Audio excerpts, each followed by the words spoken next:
आज हम आए हैं दीघा विधानसभा क्षेत्र में। दीघा विधानसभा क्षेत्र मुख्यतः एक शहरी क्षेत्र है और 2020 विधानसभा चुनाव में यहां से बीजेपी ने बाजी मारी थी। इस बार विधानसभा चुनाव 2025 में यहां से बीजेपी के प्रत्याशी है संजीव चौरसिया और उनके टक्कर होने वाली है सीधे सीधे सीपीआई-एमएल की युवा और महिला प्रत्याशी दिव्या गौतम से।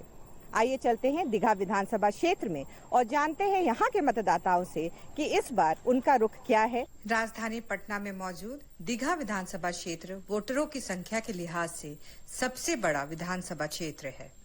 गंगा नदी के किनारे बसा यह क्षेत्र पटना नगर निगम के 14 वार्डों और 6 पंचायतों में फैला हुआ है। यह क्षेत्र 2008 में परिसीमन के बाद अस्तित्व में आया है। यह शहरी क्षेत्र है। यहाँ मात्र 1.76% ग्रामीण वोटर है।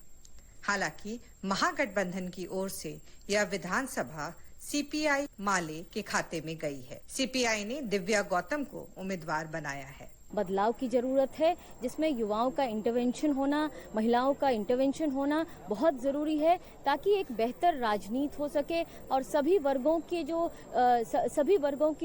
सवाल हैं, सभी वर्गों के जो इश्यूज हैं, वो वहां तक सड़क से लेकर के संसद से लेकर के विधानसभा तक पहुंचे। इसलिए हम लोग उनकी आवाज बनकर आए हैं। दीघा विधानसभा का चुनावी इतिहास बेहद छोटा है।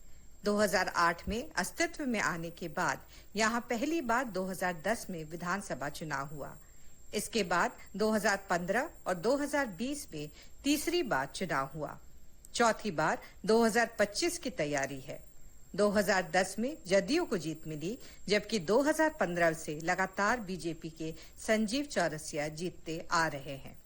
एनडीए गठबंधन की ओर से यह सीट बीजेपी के खाते में है और बीजेपी ने फिर से संजीव चौरसिया पर भरोसा जताया है। डबल इंजन के सरकार ने जो बिहार में काम किया है और बिहार का विकास देखना है तो दीघा का विकास जरूर देखिए। दीघा का जो विकास है वो बिहार के विकास का परिलक्षित करता है। तो जितने प्रकार की योजनाएं हैं केंद्र और राज्य की, वो बिजली, मुफ्त बिजली की बात हो, पेंशन की बात हो, आयुष्मान की बात हो, सभी प्रकार की योजनाओं का लाभ स्पष्ट रूप से दिखता है। यह पटना का सबसे पॉश इलाकों में से एक है। आसान भाषा में कहें तो पटना वासी इस क्षेत्र पर गर्व करते हैं। पटना का मरीन ड्राइव, दीघा घाट, अटल पथ, जेपी सेतु, पाटलिपुत्रा कॉलोनी, राजीव नगर जैसे बड़े खास इलाके आते हैं। यह न्यू पटना का अहम हिस्सा है। पर्यटन के लिहाज से भी यह इलाका बेहद खास है। इस क्षेत्र में पटना के कई बड़े और नामी स्कूल भी आते हैं। साथ ही उत्तर बिहार की कनेक्टिविटी इसी इलाके से है, जिसकी वजह से इस क्षेत्र का महत्व बढ़ जाता है। और 14 नवंबर को जब वोटों की मतगणना की जाएगी तो कौन से कैंडिडेट जो हैं वो सबसे आगे, सबसे दमदार बनकर निकलते हैं। कैमरामैन जय कुमार के साथ अनुभा सिन्हा, दूरदर्शन समाचार, पटना।